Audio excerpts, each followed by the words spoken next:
નમસ્કાર, થર્ડ આઈ એક્સપ્રેસમાં તમારું સ્વાગત છે.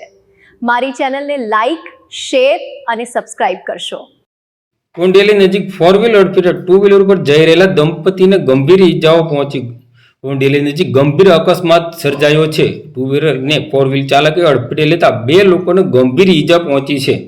આજરોજ તારીખ 6 ફેબ્રુઆરી 2026ની શુક્રવારના બપોરે 3:30 વાગ્યાના સમયગાળા દરમિયાન તળાજા પાલીતાણા રોડ ઉપર આવેલ કુંડેલી ગામ નજીક પેટ્રોલ પંપ પાસે આ ગંભીર અકસ્માત બન્યો હતો. પ્રાપ્ત માહિતી અનુસાર ટુ વ્હીલર પર સવાર દલપતભાઈ ખાટાભાઈ દિહોરા અને કાંતાબેન દલપતભાઈ દિહોરા બંને રહે દિહોર ને ફોર વ્હીલ ચાલકે અડફેટે લીધા હતા, જેના કારણે બંનેને શરીર ઉપર ઈજાઓ પહોંચી હતી.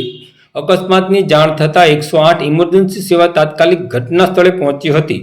108ના પાયલટ નાગજીભાઈ સિંધવ અને EMT વિપુલભાઈ જાળીવા દ્વારા બંને ઈજાગ્રસ્તોને સારવાર માટે તળાજાની સરકારી હોસ્પિટલમાં ખસેડવામાં આવ્યા હતા. હાલ બંનેની સારવાર ચાલુ છે, જ્યારે અકસ્માત અંગેની વધુ વિગતો મેળવવા માટે રાહ જોવાઈ રહી છે.